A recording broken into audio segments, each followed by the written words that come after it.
Good afternoon, everyone. We are excited to have you join our webinar series, and our focus this month is around mentoring. My name is Adam Drummond, and I serve as a member of the Ball State University Alumni Council and Executive Board as an at-large member, and reside in Indiana here, just south of Fort Wayne in Huntington, with my wife, who is also a Ball State grad, and our 3 children. Chase is a 17-year-old junior who just scheduled his senior year of classes, which is just crazy to think about.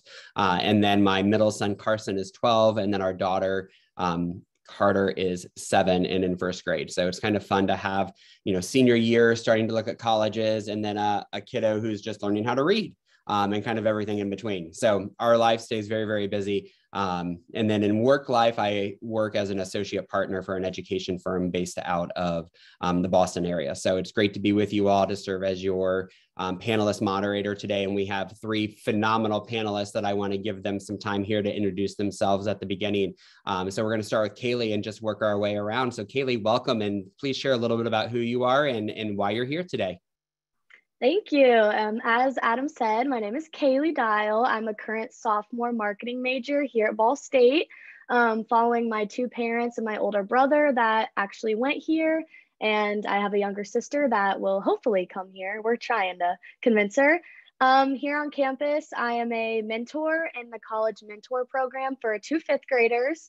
I'm also an Alpha Chi Omega, and I am a member of the exec board as PHA delegate. And I'm also a lifeguard at the rec center. So yeah. Wonderful, Kaylee. You stay very busy. So great to have your perspectives here. And it sounds like you have the opportunity to serve kind of as a mentee and a mentor in your current life. So thank you for agreeing to be here today as part of our program. Stefan. I don't know if I can follow that, Kaylee. That's pretty busy. But my name is Stefan Jones, and I am currently the president of the Ball State Black Alumni Constituent Society. I'm also a member of the Alumni Council. I'm also proud to be the new chair of the Miller Leadership Academy. And among a few other things I do in the community, I currently live in Indianapolis. I have been away for about 40 years, but I grew up in this area, lived on 4 continents and 22 cities. I previously retired last June from a company called CDK Global, one of the automotive industry's leading technology companies. My role there was as a performance improvement consultant for automotive dealers throughout the United States and Canada, and also as the director for minority dealer and women retail. What I did a lot of mentoring both within the corporation, with other vendors, and within the dealerships themselves. Wow, Stefan, I feel like we could do an entire webinar series about your life and living in 4 continents and 22 cities, and you have so much to offer. And thanks for your leadership, not only in your workforce and the career that you've had, but also all of the ways in which you are supporting Ball State University. You're a great testament and example of where alumni can really engage and help future generations. So thanks for being here as well. Thank you. All right, Ashley. Well, good afternoon, everyone. My name is Ashley Calderon. I'm currently the Director of Student Retention and Success for the Miller College of Business at Ball State University. And I've been here almost 2 years, and I've really been focused on implementing a program called SOAR, which is designed for undergraduate business students. In the classroom, we built out a curriculum for 3 one-credit courses that really help our students with their career and professional development. And within one of those courses, we built out a mentoring program. So I've been busy implementing that program, recruiting mentors, framing expectations, guidelines for the mentors and the mentees. And it's been really exciting to partner with the Alumni Association to use Cardinals Connect and to see the impact that this program's having on our students. So I've always had a passion for career development. I started out as a career coach. I am a tennis coach, and I've always just had that passion to connect students and industry partners and alumni and help people achieve their goals. So excited to be here and looking forward to the conversation. Great. Thanks, Ashley. It's wonderful to have you and your leadership as somebody that kind of curates both ends of that, working with the mentors and the mentees and building out that process. So thank you so much for your work as well at the university. Chloe, maybe share a little bit about you. You're not a panelist, but you're one of our folks who are making this session happen today. Yeah, so my name is Chloe. I'm an alumni engagement coordinator within the Ball State Alumni Association, and I am a 2019 grad and 2021 grad, also a Muncie local. I just help these webinars by monitoring the questions that come in from the chat from the audience and help Adam kind of facilitate those just to make sure we're getting everybody's questions in and helping the conversation flow. Great. Thanks, Chloe. You'll also see Molly Burkhart here is on. Molly serves as an associate director at the university, and she is really behind the scenes, making sure from a tech perspective that everything's happening. So that's why you see her wonderful picture there, but she's not on camera because she's making sure everything's working behind the scenes. So thanks, Molly, for your leadership and being part of our team today as well.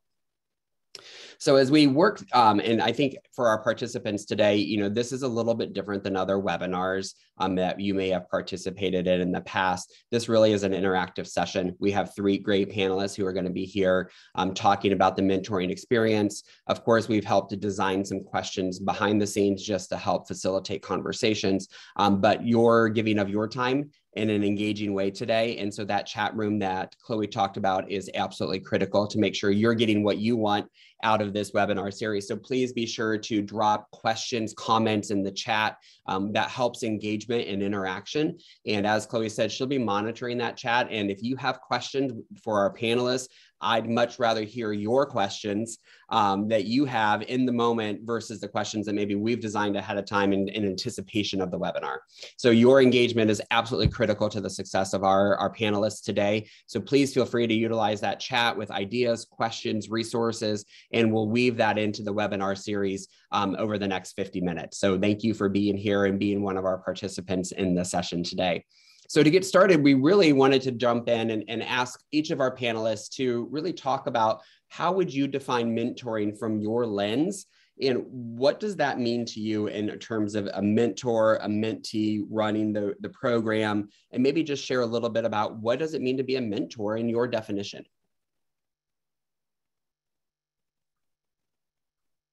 I can go ahead and start.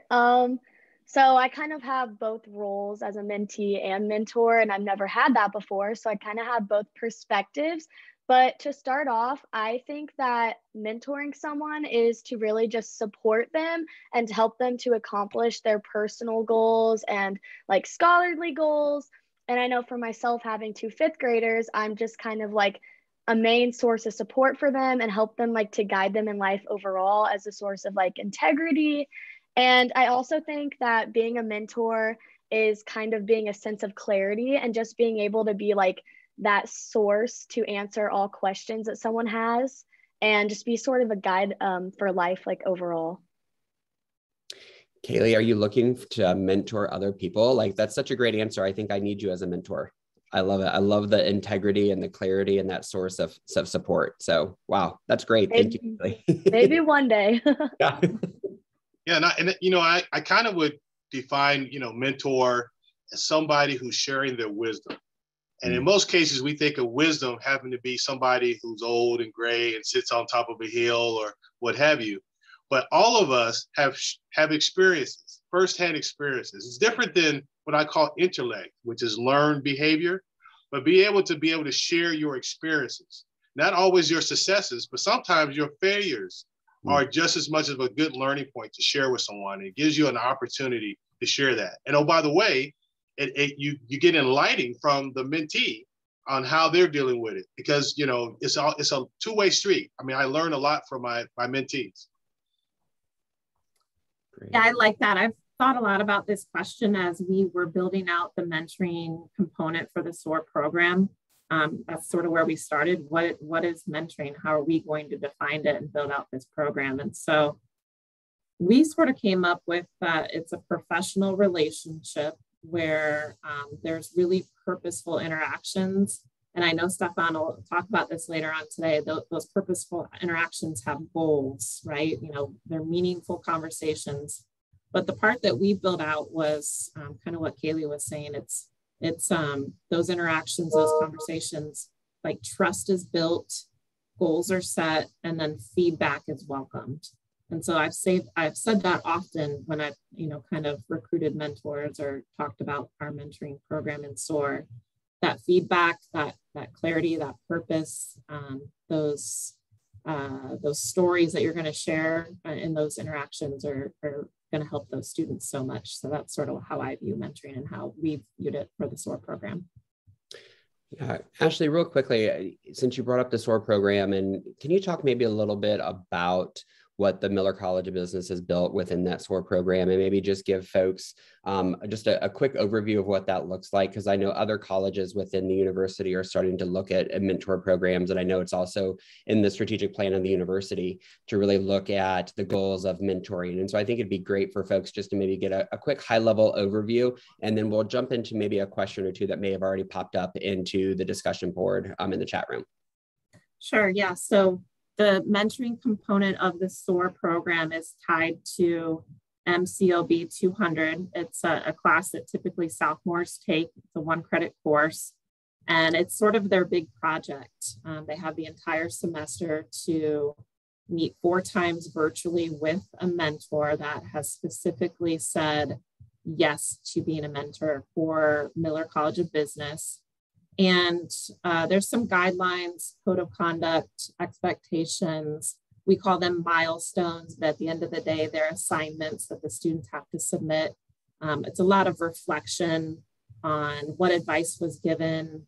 What did you learn? What feedback did you get on that resume? Or did you learn more about internships? So it's a structured program. We piloted it this past fall, and we've seen already a huge impact. And the biggest kind of takeaway from the fall is our mentors and mentees are staying connected, which is great. They're going to continue on that professional relationship, and our students are going to feel that support from those mentors moving on. And there's a lot of research out there that says that if students have mentors during college, it will really impact their future career goals. So it has a lot of potential. We're definitely continuing to look for mentors. And again, using Cardinals Connect with the Alumni Center has been a great tool and a good place to start. Thanks, Ashley, for that overview and bringing up the Cardinals Connect. For any individuals who are not involved with the Cardinals Connect program, it's an online platform. So if you're familiar with something like Facebook, it's kind of similar to that. It's an online community that you can join through the university, and you have the opportunity to connect with folks, announcements, updates, events, but you also have the chance to raise your hand and say, yeah, I want to be involved. And I want to be involved in a variety of ways, and mentoring is one of those ways. And so we'll drop in the chat here the Cardinals Connect website. So if you're not a member, we'd love for you to join that membership, and you can be as engaged or as kind of backseat driver looking as you want right now, and kind of observe or jump right in and say, yeah, I'd love to serve as a mentor and maybe get connected within my own college or within other organizations in terms of what mentoring looks like. Great. Well, let's take a quick look in the chat room here before we jump into another question. Chloe, do we have a question or two that has appeared so far in the chat? Yeah. So the first question is, what criteria do you use to select a mentor, and are they certified by any organization? I know you touched on that a little bit, Ashley, but if you would want to go into a little bit more detail on that. Sure. I'll speak specifically for the SOAR program mentoring. We have an application that we use as a first step to screen potential mentors. And we're really just looking for criteria of experience, skills, knowledge. They don't specifically have to be an alum to Ball State. They can be an industry partner or a friend. And then we do our best to match students based on major, job function, and industry. Again, we have that requirement, that code of conduct. There's expectations and milestones associated with that as well. Great. And then a second question, someone said that they currently have a Miller College mentee that they've worked with now for 2 semesters, and they're finding that the student is not exactly able to articulate their short and long-term goals effectively. And if you guys have any guidance on how far necessarily they should like push to get that information, they don't want to come off too much. If you have any advice in that area. Well, if the student was in our MCOB 100 course, which they should have been prior to the 200 level course, they should have SMART goals already defined out. It was a required assignment, and we revisit those week 1 of the 200 level course. So that's a good starting point. They should have had to submit something last year. And so you could revisit those. And then I'll pass it over to Stefan, because he's developed some really great tools that he shared with us and allowed us to use and recommend that I think would probably help with the situation. So I'll let Stefan. Yeah, and the great thing about Cardinal Connect, I'm getting requests to be a mentor even outside the SOAR program. And you got a couple of requests to come speak to a couple of organizations. So I'm really happy the university invested in a tool like that, because I think it's really going to benefit all of us in the future. But I would say to start off, what I try to do and what I've learned over the years, and I mentor at different levels and in the community and stuff like that, is to really understand the vision. You know, as being a person with a business background, you know, in order for me to be a good employee, I had to understand what the leadership's vision was. Well, as a mentor, I'm actually serving. So I want to know what the student or the mentee's vision is for success. Can they describe it to me? And I concentrate on that. I have them close their eyes and tell me 10 years from now, what does their house look like?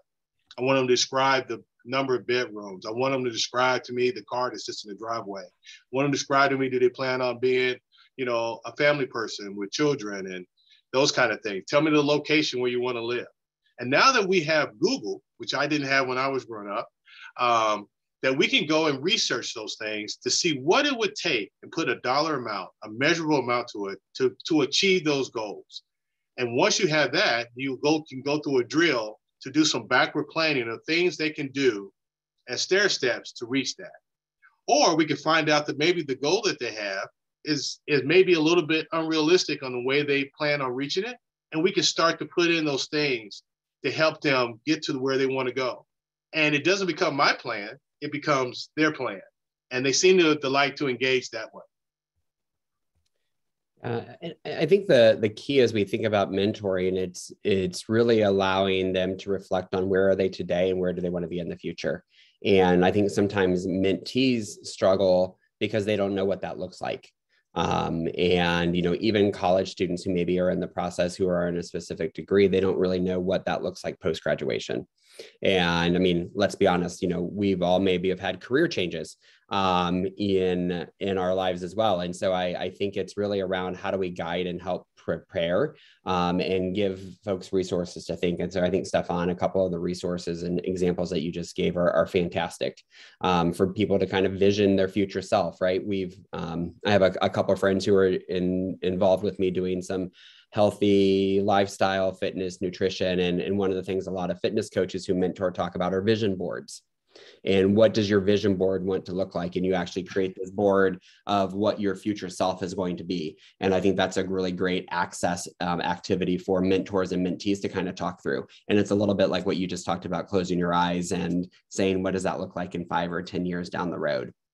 And I like the fact that the SOAR program is teaching them what they call the SMART technique, which is a great technique. I didn't get to learn about it until I took Six Sigma, but it helps them define some realistic, measurable goals and begin that strategic thinking that is going to be required of you, whether you do it in business, whether you do it on sports, whether you do it at home or in your community. And it gives you a perspective on how to put a plan together. So I really appreciate that. I think that's one of the things that you need to kind of work with it. But take that back. The thing that I've learned is that I like being engaged, is that I had to learn how to speak to the listening, just like in sales. If I walked into a business and I needed to talk to a corporate president, I had to do my homework. I had to do my research to find out what did they like to do. Have they written any articles? Are they into any philanthropical things in the community? And to be able to engage to them from the first point, because I'm speaking of knowledge about them and what they're interested in, instead of coming in with what I want to just present. I think that helps out a lot. I definitely agree with that, coming from like a mentee's perspective. When someone asks me like, what are your goals? It's so vague and my mind kind of just goes blank. I'm like, for what? I definitely think that your mentor should start off with what you are passionate about and get to know you on a deeper personal level. So that way you can formulate goals around what you are passionate about and what you really want to go for in life, because then they'll be able to make goals in an easier way because they will actually want to accomplish them instead of just creating random goals to satisfy like a certain program or requirement. Yeah, absolutely. And in the chat, there's a couple resources that I've dropped in just as we've started having these conversations. One of those is around SMART goals. And if you're not familiar with SMART goals, I put a link in that just talks about what are SMART goals, how do you write them, what does the acronym stand for. So you can certainly Google it and find other resources, but I did drop that in. The other one in reference to the question around criteria, certifications, depending on the organization that you work with and supporting, some places require certifications, most places don't. I would tell you, and my pastor always said this actually when she was looking for folks to serve in the church, you just need to have a heart for God, right? To serve. And I think it's the same thing with mentors. You just need to be able to have a heart that says, I want to help someone. To me, if that's where your heart is, I want to help somebody be successful, you have the skills to be a mentor in that work. Now, are there some skills that you want to build in that process? For sure. We actually want to craft those. And that's where I think really strong mentor programs can help build that. The other resource that I put in is from the International Mentoring Association, and I'm a member there, and they have great resources, blogs, articles. They actually do have credentialing. So if that's something that you're looking at, some businesses actually will pay for folks to go through mentoring programs and actually be credentialed to help then with onboarding and bringing in new folks. And there's actually kind of what you talked about, Ashley, there's a lot of research around the investment of new employees through mentoring, that if you actually invest in terms of induction of those employees and connect them with a mentor, you're actually going to save money in the long run because you're not having to replace those employees over and over again. And there's a cost to that, right? It's that churn. And so if we can invest in our employees and build a really strong mentor program in the business world, then they're more likely to have high job satisfaction. They're likely to stay, they're likely to advance, and you're building this institutional knowledge within. So there's just a lot of really great benefits that come from the mentoring program as well. If you desire to be a leader in whatever business or organization you pursue in, mentoring is going to be a part of your leadership development. And if it's higher you go and you want to be a president or CEO, I can tell you in the large corporation I was in with CDK, which is formerly ADP, I can tell you that the senior leadership, the senior vice presidents, all were mentors. And anyone wanted to be that, to be a functional leader and above, had to have that as part of their professional development. So I think it's, again, being a mentor is also a learning experience. And you'll find sometimes you're just a conduit to push them off to another possible mentor or interview. And I've done that several times. There may be that one of the skill sets that they're looking for is not something that I have, but my network is full of people that I can direct them to. And oh, by the way, you direct it to them, and now they have another mentor. I mean, it's kind of just kind of goes and continues to grow, I think. Absolutely. And I think that kind of gets to the conversation around, how does mentoring help grow future leaders? And, I think, from maybe your perspective, Carly, as you have seen your experience as a mentor, how is that helping you grow right now as a future leader, and where you're growing in your career path as an undergraduate student?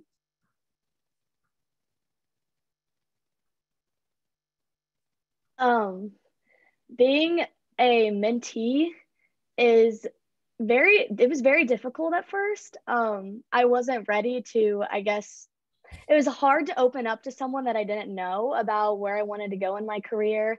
And only being a sophomore, I was so unsure of where I was going in my career path because I had to take so many required courses that I only really started getting into my major classes. So when I first had my meeting with Stefan, I was just like, I don't I don't really know where this is going or what I'm going to do. But as he was talking about earlier, he really like started off with like getting to know me on a personal level and asking me where I wanted to go in life, like what kind of house I wanted, like what family, like if I wanted children. And I was like confused because I was like, I don't really know how this goes along with like this mentoring program, because I just associated it with like a requirement for the class I was in and like school, honestly, because I didn't know like how the potential of what it could be. And after like he asked me all those questions and I answered them, he like took notes on them, and then he helped me to actually formulate a personal like career goal for my life. So instead of just going to class every day and just kind of going through the motions just to get, good grades and end up getting a job someday, I now have like a plan and like a purpose for every single day, because I know that what I'm doing and the career plan I'm on is actually going to take me to where I want to go. So before being in this program and mentoring with him, I didn't really think it was going to be possible to accomplish every single thing I want to do. But after hearing everything that he had accomplished, which is a lot, he's very successful. And him helping me, I know that I can literally accomplish anything I can set my mind to. And that may sound cliche, but it was really a life-changing moment being in this mentoring program.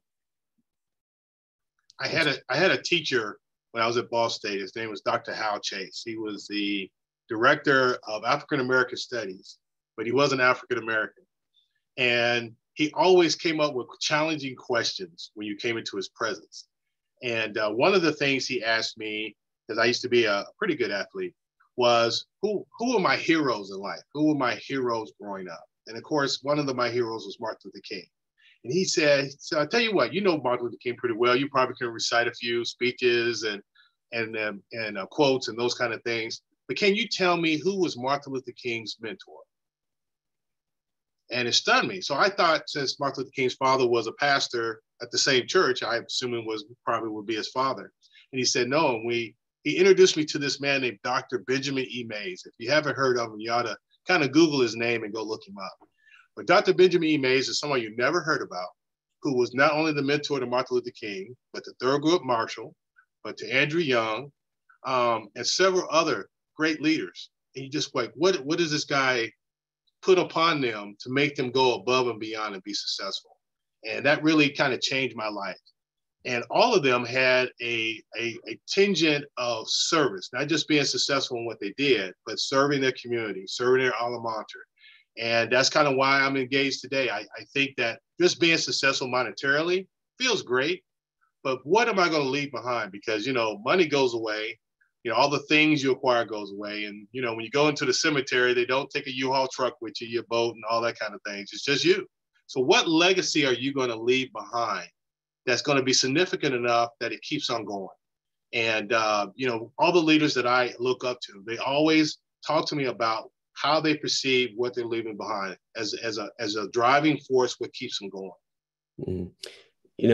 As you were talking, Stefan, it reminds me of the Maya Angelou quote. I've learned that people will forget what you said, people will forget what you did, but people will not forget how you made them feel. And, when we think about legacy and we think about mentoring, and kind of to your point, Kaylee, you may not remember the day-to-day moment conversations that you have as a mentee or they even has as a mentor, but you're going to remember how you felt in that relationship and that ability to feel inspired and empowered, and that you can conquer the world. And I think that's really what gets at the heart of mentoring, right? We're passing on from one person to another this ability of you can accomplish your goals and your visions, and you need someone in life who can help you recognize that and say that, and then give you the tools and the resources to make it happen. Adam, one of the things I think that came out of our previous training and the questions that came out from our participants was, I'm having problem communicating. I'm not getting any response. And I had to think back, and I don't consider myself old, but I've got 4 sons. They're all college grads now. But I think about what it would took to mentor them, and notice that things that drive me nuts today is that they're not verbal.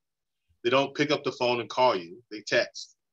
They don't. So you have to kind of figure out ways in which to communicate them that make them want to engage in their natural environment. So texting might be one, being on Instagram might be one. Cardinal Connect has several ways of doing that, setting a Zoom meeting up. You have a lot of tools out there that may be a little bit different than your normal mentoring session or sitting down at the table and having coffee. Because of COVID and all that, we've now learned skills and mediums that we can use to communicate. So explore those, ask them what makes them comfortable. How do they want to meet? How often would they think that, they can use a session or a pickup? And now, a lot of my mentors, mentees I keep in contact with, I'm constantly challenging. I keep up when, finals are coming, make sure I give them, send them a nice encouraging video or something like that they can use. Just the words of encouragement, because we've all been there. And I don't think anyone can say that going to college was an easy thing. We had challenges, whether it was at home, at school, relationships, all kind of stuff. And I happen to be married to a Ball State graduate as well. She's a school teacher. And the thing that amazed me is that she's been teaching for 38 years. And she can go into Walmart and there's always people running up to her as if she's Beyonce. And it just makes you feel like, I felt like I was an addict. How awesome is that to know that you've touched somebody's life 30 years later? And that made me really want to get involved, and so excited to work with Ashley on the mentoring program, because I like to have that feeling to walk into a store and someone comes up and says, hey, the word that you told me or looking after me changed my life. Ball State, we have plenty of mentors available. We have alumni that have done some phenomenal things that are not that far away. And because of internet, LinkedIn, and all these things, they're right there for us. And so I'm encouraging mentees to sign up, and I'm encouraging mentors to volunteer and step up. That's great. And I think, Chloe, was there a question in there in the chat? I feel like I read something maybe about how do I get involved or how do I do that? Is that correct? Yeah, so we did have the Cardinals Connect link. It was put in the chat. So if you guys need to make an account, you can create one. And then Ashley also put the mentor application in the chat. And I know someone, I think it was Kevin, said that he had updated his Cardinals Connect profile and how, what was the process to be considered. So I would encourage him to fill out that application. Somebody else asked, will Ball State have a program for mentoring or coaching as like a certificate or some type of degree? Yeah, that's a really good question. Yeah, so a couple things to maybe respond to, and then in those questions and came up, I think updating your profile and the mentor, saying, yes, I want to be a mentor, is great. We've talked a lot about the SOAR program through the College of Business. I know that all the other colleges are looking at what does that look like, and are there already mentor programs in place? And so one of the things that I would definitely do, whether you're a participant in a graduate of another program, is to update that profile on Cardinals Connect, and look to see what are those resources there. And if you can't find something in Cardinals Connect, send a message and asking and saying, yes, I want to be a mentor. And you can connect with Chloe, you can connect with Molly, you can connect with me, any of us that are on this panelist. If you have a question, send us a message in Cardinals Connect, and if we don't know that answer, we will make sure we connect you to the person who does, because we don't want you to sit in Cardinals Connect and say, okay, I've raised my hand, but I've not heard anything.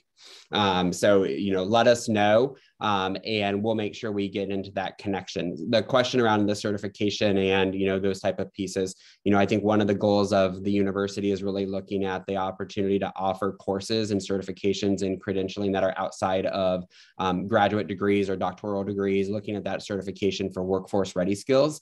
And so I can't say that there is, but I would be very surprised if there wasn't something down the road that the university would be offering in terms of that piece, knowing that there's a direction there for interest around these adult courses with certifications and pieces. I don't know, Ashley, if you know anything else, or Molly, to add to that, but I know that is a direction that the university is exploring and looking at as one of their goals.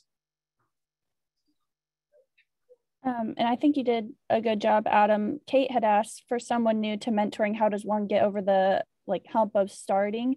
And I think what you said about updating your Cardinals Connect information and just making that initial outreach is great. But if anyone has anything else to add, and then we had another question about are the mentees to make the initial contact, or how long should a mentor wait before taking the first step? I don't know if there's like guidelines within your program, Ashley, to answer that question as well.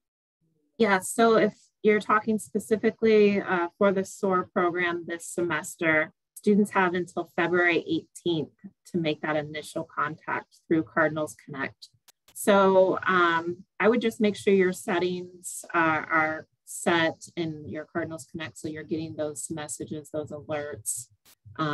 And we've been doing some additional training with the students, really helping them with their written communication skills. And that's why we sort of placed it on students to do that initial outreach. We want them to write a professional, initiative. So if you don't hear from your student after the 18th, then go ahead and take that initiative to reach out to them. And then if you're having a hard time connecting, make sure you reach out to me or Dr. Joel Whitesell. He's the instructor for the NCLB 200 SOAR class. So, but yeah, one thing you do get, you get a notification once Ashley has selected. And I cheat a little bit. So as soon as I get the notification, I just reach back to let them know I'm here, that I'm live, that they can come to me. And then I wait for them to the whatever the due date is that they're supposed to engage with you, just to see how they're doing it. Meanwhile, as a mentor, I'm trying to find them on LinkedIn. I'm trying to find them on Facebook. I'm trying to find them on Instagram so I can learn a little bit about them. So I'm just not starting off at hello. I've got something that I can help build a conversation with, whether they're into basket weaving 101, or they're an athlete, or some experiences that we can possibly share just to open up and break the ice. And I think that's a really good question, or maybe a follow-up. We all have this vision of when you say mentoring, what that looks like. And you hinted on this a little bit, Stefan, because, in my mind, when I think about a mentor, it is sitting across the table and having a cup of coffee with somebody. But that's just one way. And I think the great thing about mentoring and mentee relationships is that they do look very different and they're unique between two people. And there's not a set criteria of what mentoring should look like in terms of day, space, time, ways in which we communicate. And I think it's really around that relationship. So I would love maybe Kaylee or Stefan to maybe expand a little bit about, how do you start to do maybe that first step? And what does that look like in kind of setting the structure for the relationship that happens between a mentor and a mentee? Like the first step in like reaching out? Yeah, I just think, or even just setting that relationship, right? Like, I mean, the outreach is one thing in terms of that initial contact, but like, what do we do in setting up a really strong relationship and kind of getting over that awkward hump of this first experience? I would just say, like, as I was touching on earlier, I was kind of feeling that way when I first met with him. But right off the bat, like, we just got into like normal conversation about things that I was passionate about. And when I like to talk about, or when I talk about things I'm passionate about, like, I never stop talking, and it just makes me, it just makes me really comfortable. So right away, when he started asking me questions, I was like, wow, like, he actually cares about what I'm interested in. And this isn't just like, oh, hey, what can I help you with? What are your questions for me? Because I know, like, in my past experience with mentors, in my younger years of school, I would walk in and they would just be like, what are your questions for me? And I would just be like, blank. And I'd be like, I don't have questions right away. But with him, I think what makes a successful relationship between a mentor and mentee is just starting off right away with listening and getting to know your mentee, because you are there to help them and support them. And you aren't going to be able to break that barrier unless you get to know them personally and get them to be comfortable. And I know for me personally, talking about what I'm passionate about and my goals helped me to open up. So I think that was a really important component in all of that. I have learned through experiences, I'll give you a couple of samples, to learn to be prepared for, what can I do for you? What can a mentor do for you? The first example I would give you, I worked for, again, City K when I first got on board with the company. I had the opportunity to speak in Washington, D.C., with my about 600 dealers in a room and all these big executives from Ford. And I guess the presentation went off well. I did not know that one of the senior vice presidents of the corporate, my company, was there and pulled me off to the side and said, you know, he enjoyed my presentation. And when I'm in Chicago sometimes, stop in, make an appointment and sing. And so I'm just thinking, okay, I'll just stop in, got on his calendar. Been a couple months later.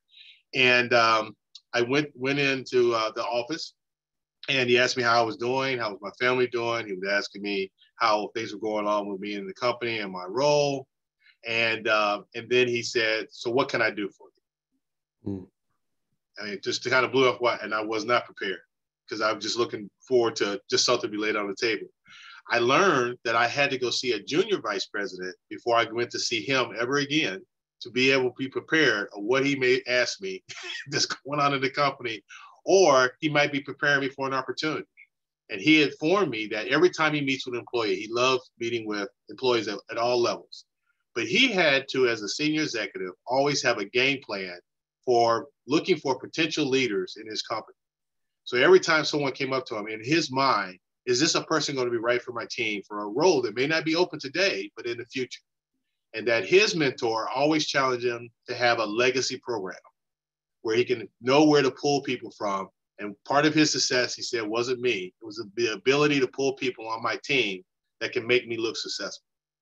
So I would say always be prepared for the question is, what can I do for you? That's great. I love that question. And I think that gets to that heart of mentoring, right? I think those mentors who are the best mentors have that heart of what is it that I can do for you, that I'm there to help you be successful in what that needs to look like, sound like, and feel like.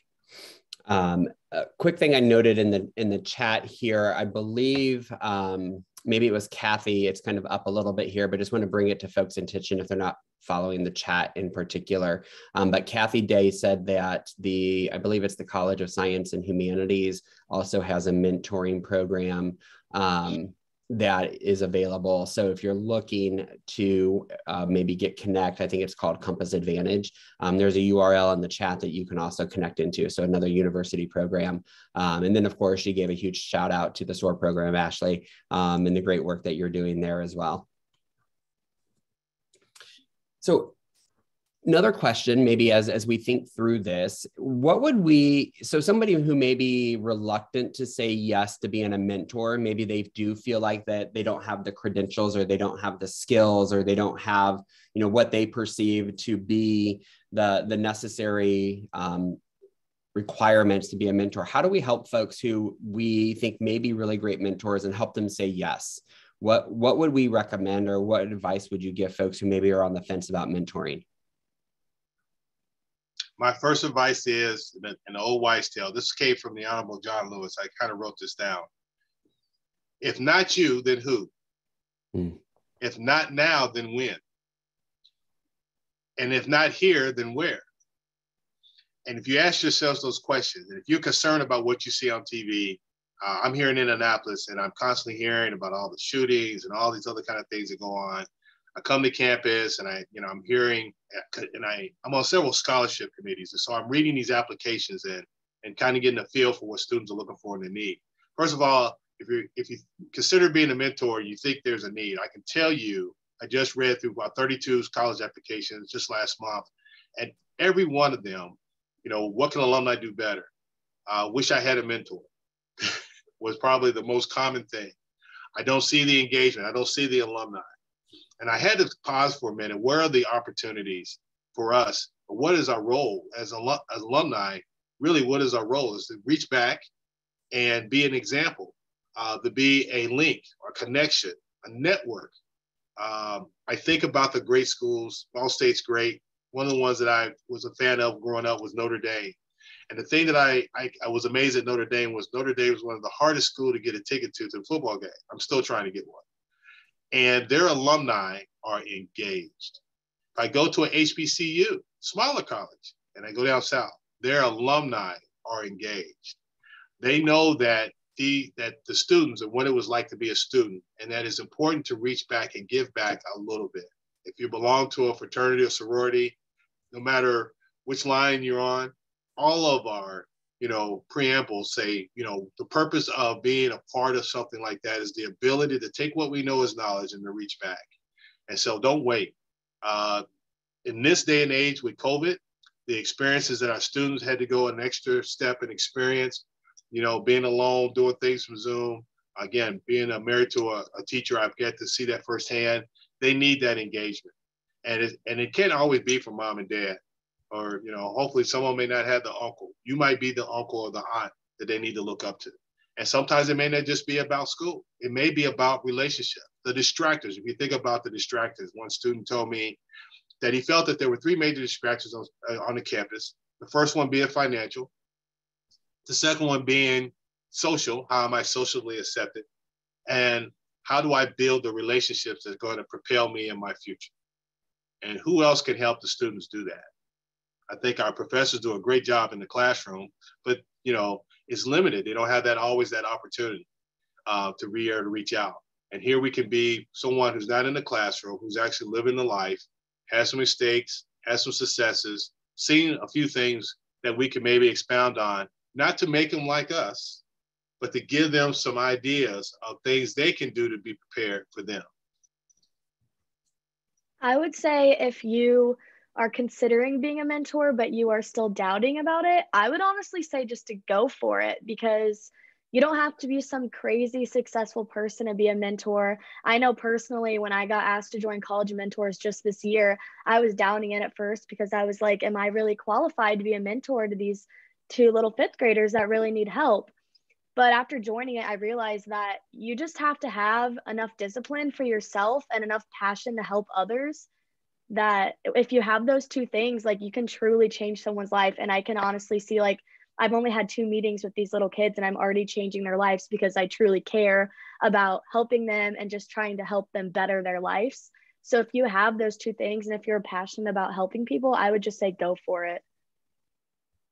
Yeah, I would echo those sentiments as well. I mean, it could be, you could start off by just sharing specific resources, recommending professional associations for your mentee to get involved with, connecting them to your network. But if you're still really reluctant, what I've told individuals that I've worked with is the Career Center has an informational interview program where it's just a student reaching out to somebody for a half-hour interview and they're learning more about that job. They also look for people to do career videos where they kind of like a day in the life of an accountant. You can attend different networking events that students attend and have those small engagements. So, if you're really, really reluctant, I would recommend those options. But as Kaylee and Stefan have said, I would go for it. You're going to have an impact. You're going to have knowledge, skills, and resources to share with them. And I think the other thing too, if you're in that fence rider, is talk with other folks who have been mentors and learn from them, and they'll talk about maybe why they were hesitant, just like Kaylee said, right? Like, Kaylee, I feel like you've said so many great things from the student perspective that we could create all these like 30-second snippets around the power of mentoring. But the 2 things that you just said that I dropped in the chat is, discipline for yourself and a passion for others. I think those are really great attributes for people who are thinking about that are like, can I do this or not? But I think talking with folks who have been mentors can help you decide, is this the right fit for me? Or do I need to start smaller in some of the examples that Ashley gave in the Career Center? I think just making that first step. And I think, from a human behavior sociology standpoint, right? Like, how do we better one another as human beings?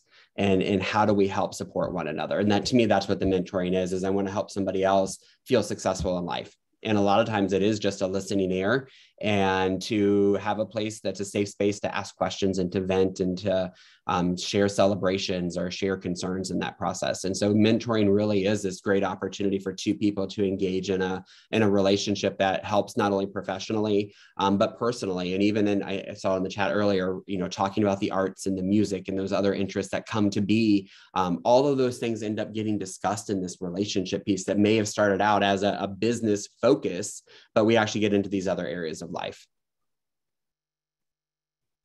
Chloe, another question or 2, I think maybe in the chat that you might have seen. Yeah, so there was a question about coaching and mentoring, and Adam put an article in the chat if you're interested in the difference between the two. And then there were two more questions. One of them, as a more seasoned professional, what suggestions would you have about finding a mentor since they're not straight out of college?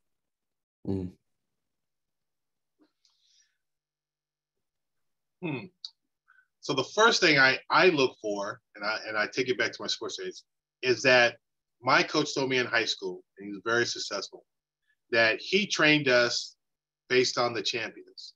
He always looked every week at the newspaper to see what scores, what times the other teams have, not just in Indianapolis, but in Gary and all where his competition. Where he learned his competition. Who are the champions in your career? Who are the correct champions? If you're a salesman at a car dealership and you're the number one salesperson, I always challenge them. So who's this number one salesperson in the city? Who's the number one salesperson in your region? Who's the number one salesperson in the nation? And what are they doing that you're not doing? How many more cars are they selling that you're not selling? You know, you can always find those. And those are the first ones I reach out to because I already have something common. So if you're in a particular field, LinkedIn is a perfect way. I haven't yet met a professional in the field that I did not know, reach out to and say, hey, I know a student who's interested in what you do. Would you mind setting up a few minutes and I do an introduction? I haven't got a no yet from strangers. So the thing is that they're going to be impressed by you just by you asking. Because when I ask vice presidents, you know, would you be willing to win? He says, yeah, but nobody never asked. Well, and I think that philosophy is great, even if you're not a college student. If you're early in your career and you're looking to advance and saying, okay, if I'm a director, but I'm looking to be a vice president of a business someday, find someone who currently is a vice president of a business and say, this is a career aspiration. Would you be willing to serve as a mentor for me? And maybe just once every quarter, we can sit down and talk for 60 minutes or 90 minutes. You know, I think it can work both ways. You don't have to be in a structured program to get a mentor, but it really can be, okay, this is where I want to be 5 years from now. So what do I need to do to get there? And find somebody who's already there and say, yes, will you help? To your point, Stefan, you know, the number one reason why people don't get involved is because nobody's asked them. We had one more question, and she said that she knows this can vary, but what's a typical time commitment as far as if you have one mentor? Are you meeting 1 hour every month or every other month, or what's the typical time frame that you think is a good goal to have?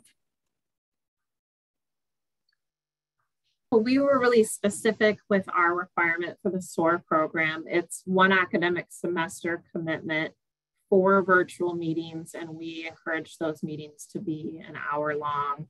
We gave our students and mentors different potential topics so that they could be structured. We shared the syllabus so they could sort of follow along with what the students are learning.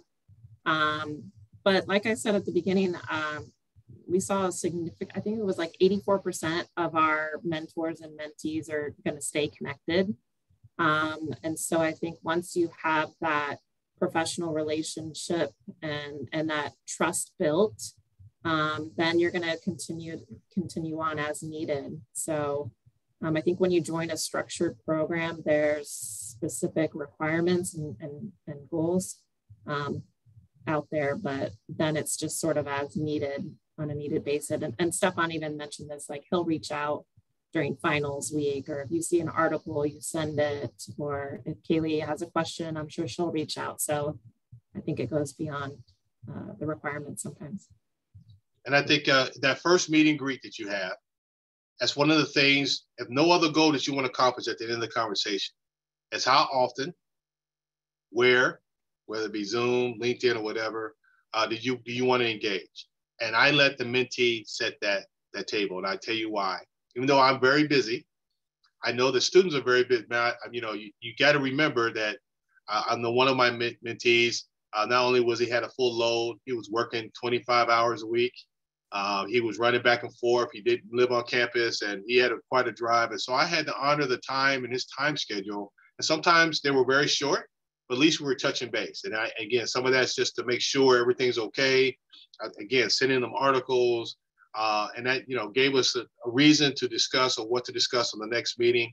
And I always ask him, what's the goal? If we've got goals out in front of us and we're reaching them, I want to make sure that I'm fulfilling my part as well. Absolutely. Well, we are getting near the end of our hour already. It always feels like there's never enough time, but I'd love for each of you to maybe in a minute or less, share what's one piece of advice you would give somebody who either wants to be a mentor, is looking at wanting to find a mentor, or wanting to get involved in a mentor program. So kind of each of you from your perspectives, what's one piece of advice that you would give? And again, like maybe in a minute, share your piece of wisdom as we wrap up our webinar today. So Ashley, I'm gonna let you start and maybe talk about, a piece of advice for somebody who might be wanting to get involved in a mentor program. Oh, you're on mute, Ashley. No, I knew okay. I knew I was going to do that this session. I was the one. First, I want to answer James's question because I know he's in the SOAR program. Thanks, James. And you can definitely connect your mentee to people outside of your professional network. That's actually one of the goals, is to strengthen our students' professional network. So we'd love that. That'd be great. You don't have to clear that. But what I would leave you with is get involved with a structured program. The SOAR program has that structure around it. There's goals, there's expectations, responsibilities. So a good way to get involved is to fill out that application if you want to connect with Miller College and connect with our undergraduate business students. Again, I think I put the link in the chat. And again, it's all about making an impact, sharing that knowledge, sharing your skills, advice, and building that trust. And, reach out if you have any questions specific to SOAR or other mentoring programs. I'm happy to help. Great, thank you. Stefan, from your perspective, a piece of advice you'd give to somebody who is a mentor? Wants to be. Somebody wants to be a mentor. Just remember, being a mentor is the opportunity for you to share your experiences. You wouldn't let your neighbor walk off a cliff if you already know the cliff is there. You wouldn't let them run into a wall if you already know the wall is there. How you engage that wall may not be the way they actually do it, but the way you engaged it is going to help someone along. And it's reciprocating.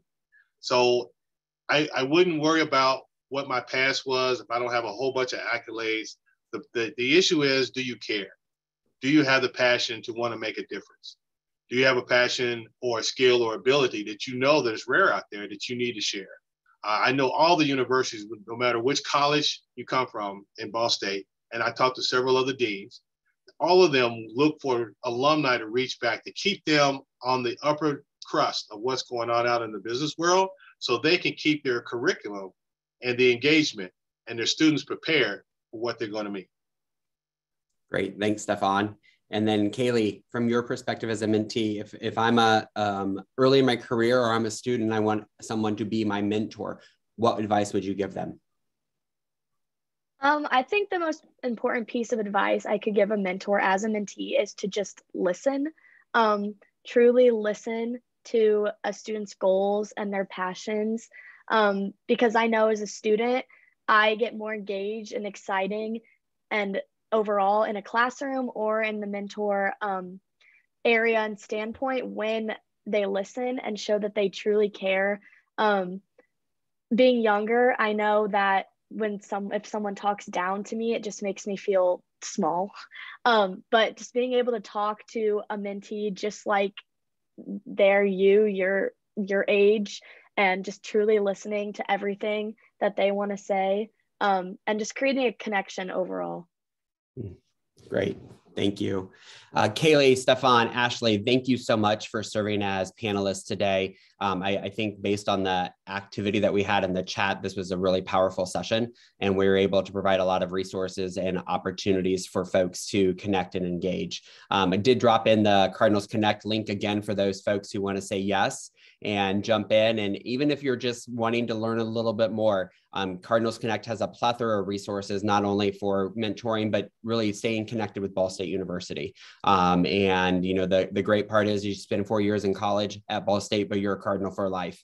And there's a great way to connect and expand that relationship through Cardinals Connect. And as we close, our next webinar series is May 12th, and it is at noon on the 12th. And we will be talking about tips for finding that work-life balance, something I know that we all struggle with from time to time. And so a relevant, great topic as we move into the summer, which is great to think about as I have 14 inches of snow sitting outside of my house.